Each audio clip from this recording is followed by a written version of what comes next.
Hello and a warm welcome. This is the news on NTA International. My name is Justin Bemuyi and here are the top stories. Christians in Nigeria and around the world mark Good Friday. President Buhari in solidarity calls for unity across divides. Ghana pledges to support ECOWAS towards integrating people of the sub-region.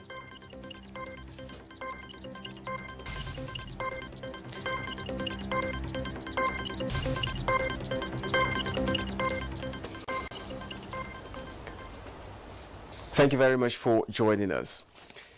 Christians in Nigeria and around the world are set for the Easter celebration with the marking of Good Friday. Now, what is Good Friday and why is Good Friday good? In this special report, Oladeji takes a look at what the day truly means to different people. For many Christians around the world, Good Friday is a crucial day of the year. It commemorates Jesus Christ's passion, crucifixion, and death as narrated in the Christian Bible. As Lent winds to a close for the Christian Church, believers commemorate Good Friday in preparation for the celebration of the resurrection on Easter Sunday. What is the significance of Good Friday to Christians? What impact does it have on Christians? What is very good there that we must note is that all these are lessons for us to live good lives. That one man volunteered to die for the sins of the whole world. And he died so that all of us will be saved and live eternally with God. The essence of Good Friday is to give us hope that what are you going through? Are you sick? That is your Friday. Have you lost your job? Have you lost your property? Is anybody died in your life? That's your own Friday. Just know that as we had that Friday, Good Friday, your Sunday is coming. It was on the day that the price to redeem mankind was paid. When the price was paid, it was heavy, but the outcome of the price has brought redemption to mankind. On Good Friday, there are many traditions Christians, especially Catholics, follow. Most of all, they do not partake in, like eating of red meat. Peaceful coexistence, love, and forgiveness has been advocated by religious leaders this season. In Abuja, Oladeji, NTA News. Meanwhile, President Muhammadu Buhari is rejoicing with all Nigerians, especially Christians, on the glorious occasion of Easter. In his message, President Buhari says Easter is the most important feast in the Christian calendar and represents God's redemptive mission over humanity. The triumph of light over darkness, hope over despair, and good over evil, and also a time to emulate the virtues of love, sacrifice, forgiveness, and endurance which Christ embodied and demonstrated during his earthly ministry. While encouraging the bond of brotherhood and good neighborliness, the president expressed sadness over communities caught up in cycles of violence and encourages Nigerians to unite against evil minority. President Muhammadu Buhari enjoins all Nigerians to intensify prayers for the country and promises not to take his re-election for granted, especially on the expectations of Nigerians. And moving on now, Information and Culture Minister Lai Mohammed has expressed satisfaction with the cooperation from foreign countries in tackling corruption by the President Muhammadu Buhari-led administration. The minister stated this in London while responding to questions from his audience shortly after making a presentation on the federal government's achievements since it came into power in 2015. Anthony Forsen reports. The minister's presentation was compact and touched on all areas of governance. The audience, however, stuck to corruption, which they took the minister on, and he went ahead to give further insight. We've succeeded a bit. You all remember that the Abuja loot, about $300 million was returned to Nigeria. So we're still working and they're using all diplomatic efforts to get their cooperation. But the important thing about what we are doing and why we need cooperation of the international community is that before they'd be reluctant to return this money to Nigeria because they feared that if the money was returned to Nigeria, the money was going to be relooted. There is the need to also step up efforts in the area of anti-money laundering. Money is stolen in Africa or in Russia, and then in Panama, an offshore company is formed. Very little questions are asked. Then somewhere probably a Gestern and offshore account is opened, and with the touch of the button, money moves. Now we'll continue to seek to strengthen international cooperation, especially with the developed countries where these accounts are. Some members of the audience who are experts in their own field spoke to NTA. There are visible effects, I suppose, especially on Boko Haram. Coming to the corruption issue, well, we've got a few ex-governors who are now in jail, I suppose. So that's also some progress. What we now need to focus on is investment and the economy. This second term has to be economy, and economy.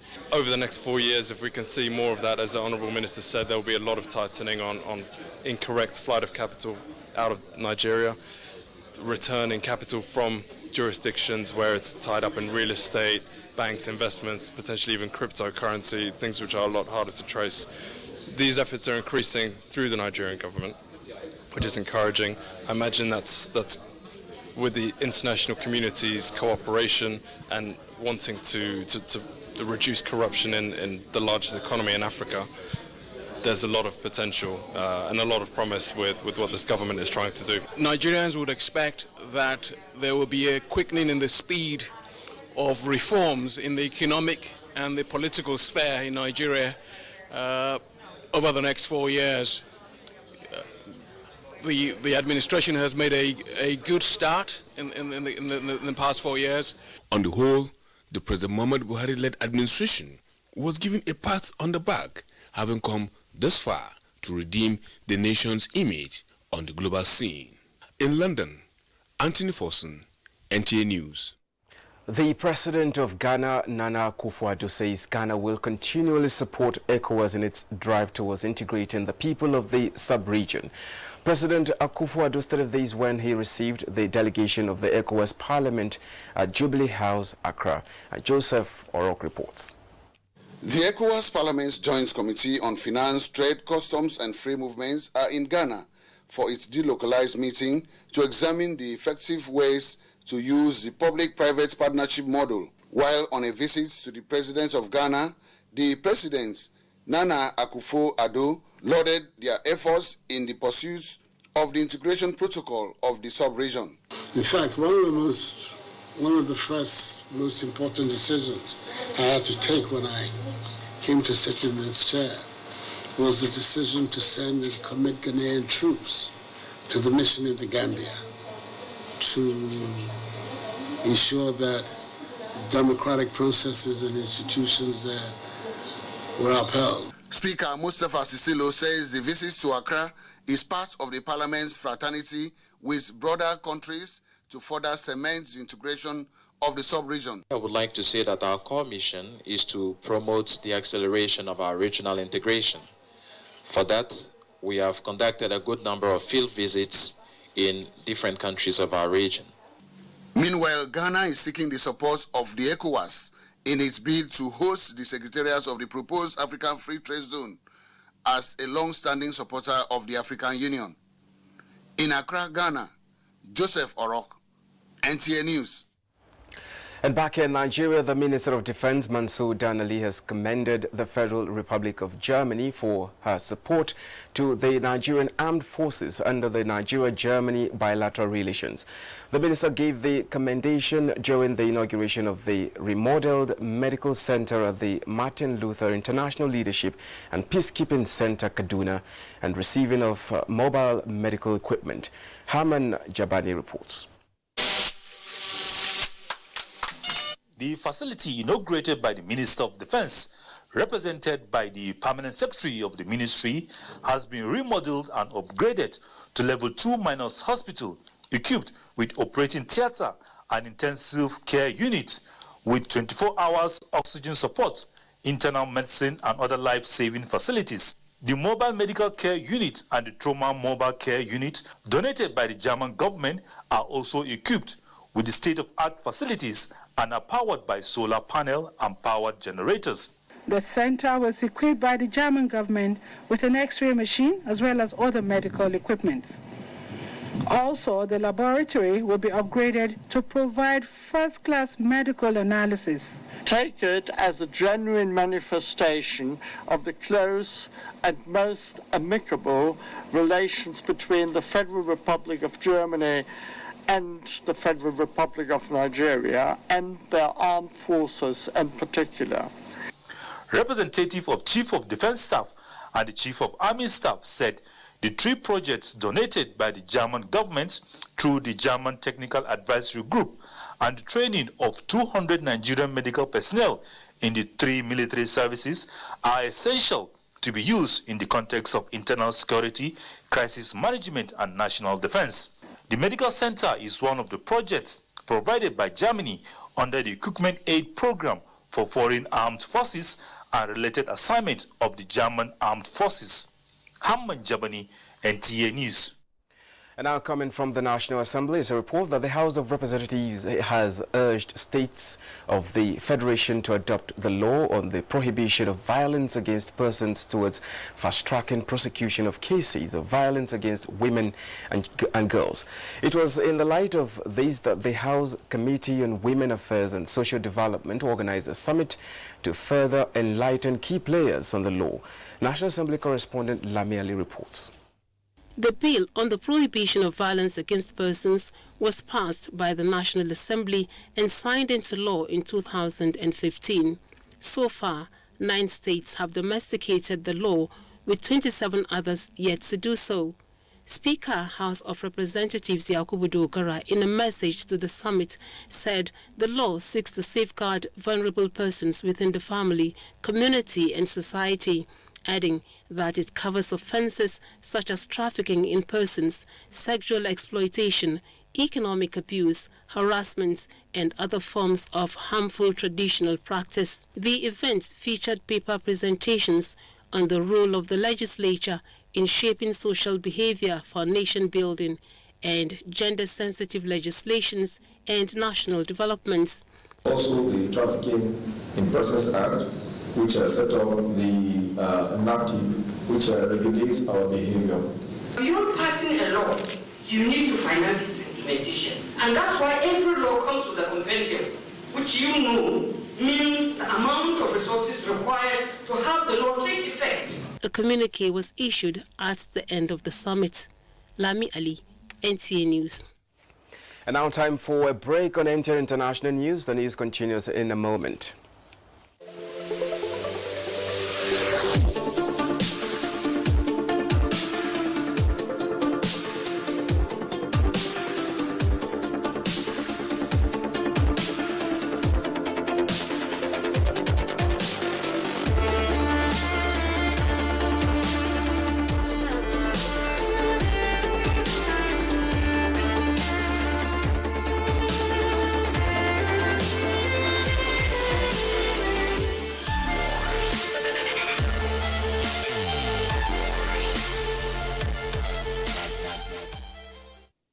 And you're welcome back. A prosecution witness in the trial of Dr. Doyin Okupe says the former special assistant to the president on public affairs did not pay any media outfit from the funds belonging to the office of the National Security Advisor. His testimony forms part of proceedings at the trial before the Federal High Court in Abuja. Olabode Ariwa reports. The Economic and Financial Crimes Commission arraigned Doyin Okupe, Value Trust Investments Limited and Ibrahim Telecoms Limited on 49-count charge bordering on alleged fraud and receiving money from the National Security Advisor's office. At the resumed trial, the prosecution witness Ibrahim Audu called Remigius Ngu a staff of Zenith Bank. The witness tendered bank statements which showed that Doyin Okupe had financial interest in the 2 aforementioned companies. He however told the court that there was no evidence that any money was paid to the media outfits from the bank. After his witness, the defense counsel asked the court for an adjournment to enable them obtain more documents for their defense. The duty is on the prosecution to prove this case beyond reasonable doubt, and that is what we are doing. In the statement to the EFCC, you never mentioned that any payments were made to NTA or any media house from the account of Dr. Doyin Okupe. So we are going to test the evidence of the prosecution at the cross-examination. The case has been adjourned to the 14th of May 2019 in Abuja, Oladeji, NTA News. The Secretary to the Government of the Federation, Boss Mustafa, has inspected facilities at the Galaxy backbone with a mandate on the management to ensure that Nigeria is connected to the broadband cyber system to enhance the takeoff of e-governance in all government agencies. Galaxy Backbone Limited is the sole provider of internet services for both government and other corporate organizations in Nigeria, with facilities spread across the country. Ahmed reports.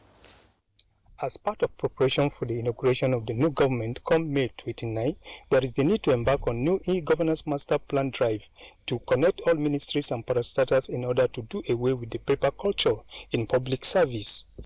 This drive, according to the Secretary to the Government of the Federation, Boss Mustafa, will enhance quick service delivery and efficiency in the implementation of government programs for the good of the populace, as Galaxy Backbone Limited is making efforts to give Nigeria a new lease of life in the internet world. We must begin to deploy them, and the only way we can deploy them is to literally compare them at a huge cost to government in terms of investment. And I believe that the way forward in efficiency, effectiveness, and to deliver on the mandate of the government will have to be thought. Whenever you digitize government, you also have the problem of the fact that you're making government advance. Therefore, the people that you're trying to service must also be carried along.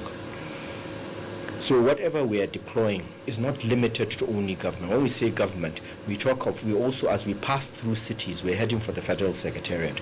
But as we pass through state secretariats, we provide service to them as well. Schools, hospitals, all of them belonging to government. Ultimately, it's one government.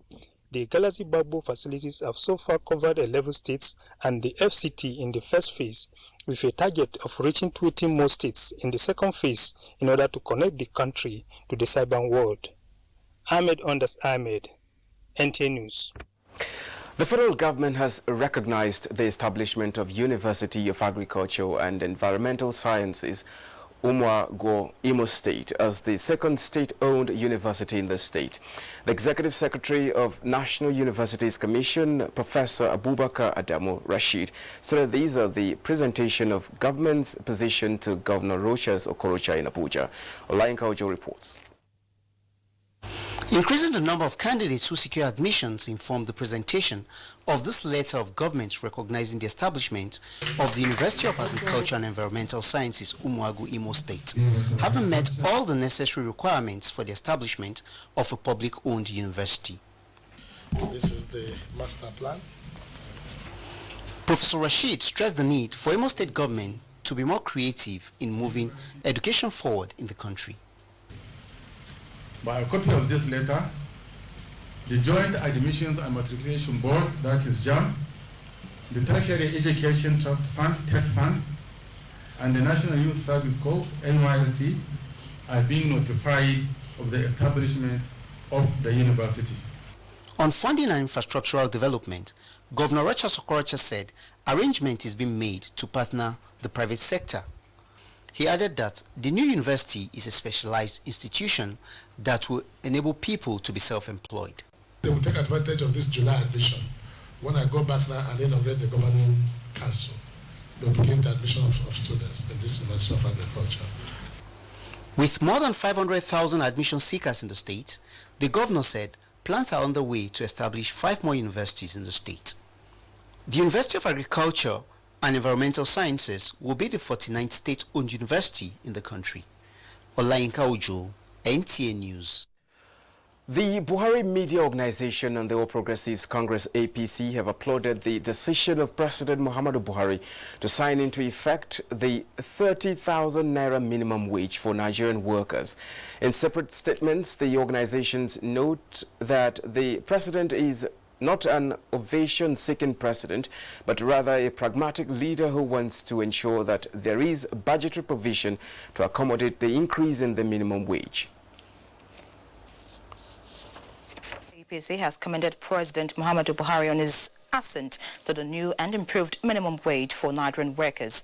A statement by the party's National Publicity Secretary, Larry Isaonilo, described the gesture as another election promise delivered, adding that workers truly deserve a new, improved and implementable minimum wage in view of current economic realities. The party equally acknowledged President Buhari's led APC administration as exhibited in the federal government's bailouts to states' government to pay workers' salaries, housing schemes for civil servants, among other welfare packages. Also commended our stakeholders that ensured the achievement of this laudable feat, particularly the National Assembly, state governors, the Amapepo-led tripartite committee, labor, trade unions, and indeed Nigerian workers. The Buhari Media Organization has commended the decision of President Muhammadu Buhari to sign into effect the 30,000 naira minimum wage for Nigerian workers.